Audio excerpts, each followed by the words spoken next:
یورینس، ٹھیک ہے، یورینس کو گرین پلانٹ بھی کہتے ہیں، ٹھیک ہے. Uranus rotates clockwise east to west. بس اس کے بارے میں یہ دو باتیں یاد رکھنی ہیں. یورینس کو گرین پلانٹ کہتے ہیں، یورینس روٹیٹس کلاک وائز اور ایسٹ ٹو ویسٹ. بس اس کے بارے میں یہ یاد رکھنا ہے. اور لاسٹ والا ہمارا نیپچون ہے. یہ آپ کو پتہ ہے یہ 8واں نمبر ہے، تو یہ سب سے دور ہے اور سب سے کول ہے.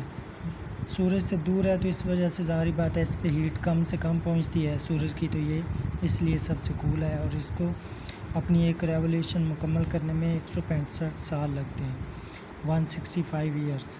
ٹھیک ہے، بس یہ ہمارا سولر سسٹم تقریباً کمپلیٹ ہوا. سولر سسٹم میں کچھ اور جو MCQs آتے ہیں ان کو تھوڑا ڈسکس کرتے ہیں تاکہ وہ بھی ہمارے کمپلیٹ ہو جائیں. اچھا، اس کو دیکھتے ہیں.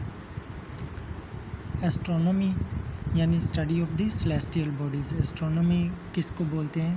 اسٹڈی آف سیلیسٹیل باڈیز کے بارے میں. یہ ایسٹرونومی پوچھ لیتا ہے کہ اس کو یعنی یہ کیا چیز ہے، تو یعنی اجرام فلکی کے بارے میں جو ہم پڑھتے ہیں اس کو ایسٹرونومی بولتے ہیں.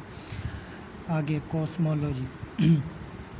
کاسمولوجی یہ وہ برانچ ہے جس میں ہم ڈسکس کرتے ہیں کہ اجرام فلکی کی ابتدا کیسے ہوئی اور موجودہ حالت میں یہ کیسے پہنچے. اس برانچ میں ہم یہ ڈسکس کرتے ہیں کہ اجرام فلکی کی ابتدا کیسے ہوئی اور موجودہ حالت میں یہ کیسے پہنچے. جیسے بگ بینگ تھیوری بتاتی ہے کہ زمین کا وجود کیسے ہوا، کائنات کیسے ظہور پذیر ہوئی. اسی طرح کاسمولوجی دوسرے اجرام فلکی کے اوپر ڈسکس کرتی ہے. اچھا، کائنات کی تخلیق کے 3 کنسیپٹ ہیں. یہ کریشن تھیوری تو آپ سب کو پتہ ہے کہ تمام مذاہب بتاتے ہیں کہ اللہ تعالیٰ نے اس کائنات کو تخلیق کیا. یہ تو ہوگی کریشن تھیوری، ایک کنسیپٹ ہو گیا. دوسری ہے big bang theory. Big bang theory اس کے اوپر جارج لیمائٹر تھا، بیلجیم کا ایک، ٹھیک ہے، جارج لیمائٹر بیلجیم کا تھا. اس نے یہ تھیوری پیش کی اور کہا کہ کائنات ایک دھماکے سے وجود میں آئی. کائنات ایک دھماکے سے وجود میں آئی. بس یہ یاد رکھنا ہے. Number 1 creation theory, number 2 big bang theory یعنی جس نے پیش کی اس کا نام یاد رکھنا ہے، وہ بیلجیم کا تھا، جارج لیمائٹر.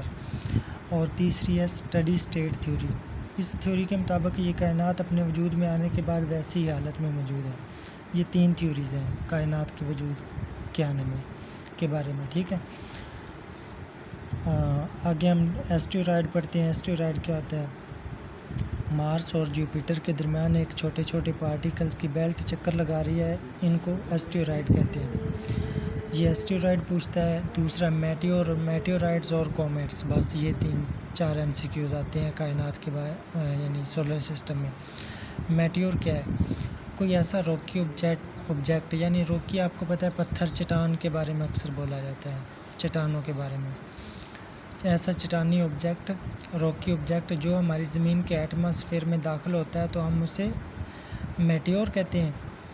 اور جب یہ جسم زمین کے اندر داخل ہوتے ہیں تو فرکشن کی وجہ سے آگ پیدا ہوتی ہے. یعنی وہ بہت دور سے بہت فاصلہ طے کر کے جب زمین کے ایٹماسفیئر میں آ کے ٹکراتے ہیں تو وہ آگ پیدا ہو جاتی ہے. آگ کیوں پیدا ہوتی ہے؟ فرکشن کی وجہ سے.